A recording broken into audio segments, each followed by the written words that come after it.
je suis Jessica Belval, je travaille à la direction des affaires culturelles de Viry-Châtillon et je suis responsable des expositions.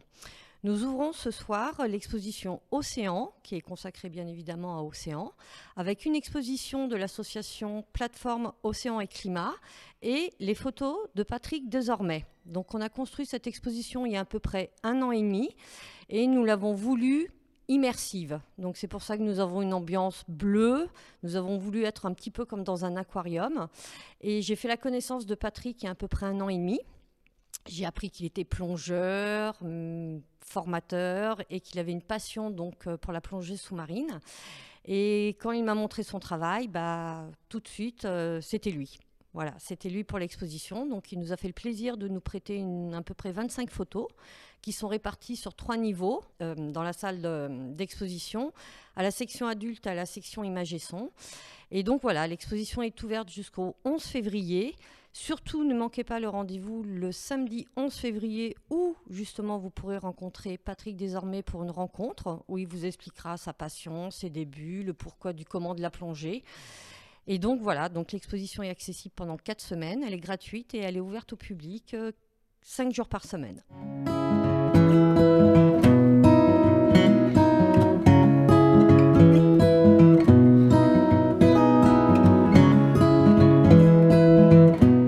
Bonjour à tous, je suis un plongeur passionné. J'ai découvert ça au début des années 2000. En fin de compte, ça a fait ressortir en moi tout ce que gamin je suivais à la télé avec Cousteau et tout, comme beaucoup de gens à l'heure actuelle. Et une fois que je me suis mis dans l'eau, je n'ai plus arrêté. Et j'y ai tout de suite apporté un appareil photo pour pouvoir remonter à la surface toutes les beautés que je pouvais rencontrer.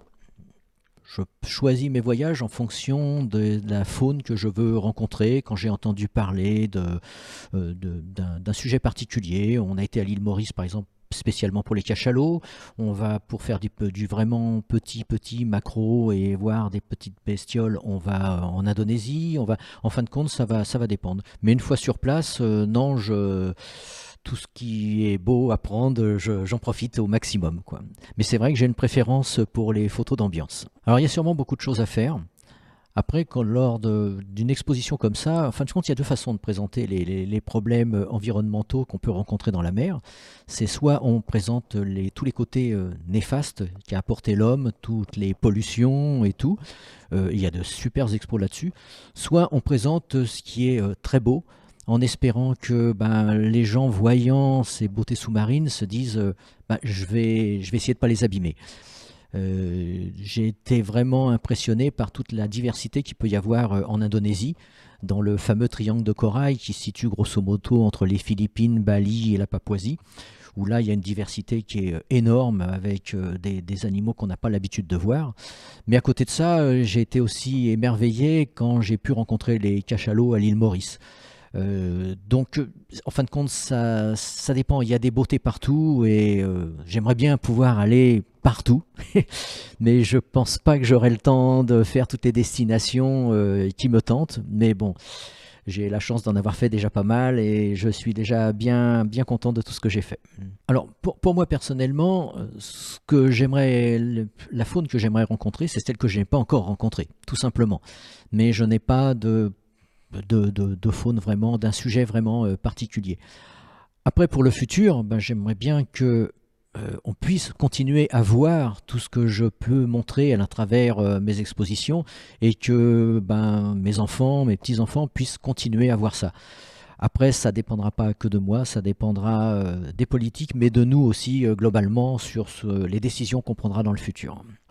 C'est vrai que les plongeurs actuels, moi, mais tous les autres qui en font, tous ceux qui font de la photo, on a la chance de voir encore, même si c'est déjà pas mal attaqué par les divers problèmes environnementaux, on a la chance de voir encore des choses magnifiques et bon, j'espère que ça pourra perdurer. Alors, pour l'équipement, je n'ai pas un équipement particulier, j'ai l'équipement de ce qu'a beaucoup de monde. Les formations, je les ai faites au sein de la fédération, qui fait quand même pas mal de choses pour nous initier.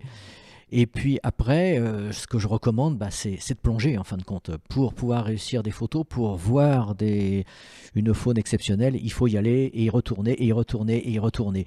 Et en fin de compte, le secret de tous les grands photographes que vous pouvez connaître en France ou à l'étranger, c'est des gens qui plongent et qui replongent et qui replongent et qui font des photos et qui font des photos. Donc profitez au maximum de ce que la nature nous offre et puis voilà, ne pas arrêter et rester passionné jusqu'au bout et surtout toujours se faire plaisir.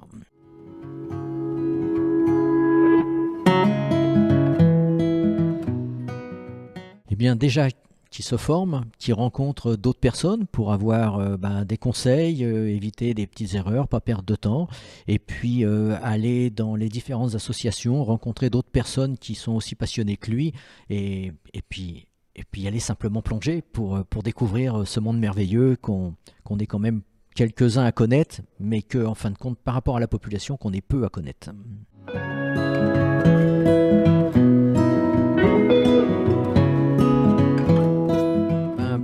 Profiter de la mer sans l'abîmer et garder toujours le plaisir de faire des photos. On ne fait pas une photo pour la photo, on la fait d'abord parce qu'on est heureux d'aller sous l'eau. Et donc plongez, voilà, amusez-vous et profitez de cette nature, elle nous est offerte, mais l'abîmez pas. Merci à vous et je vous en prie et j'espère qu'on se rencontrera encore sous l'eau.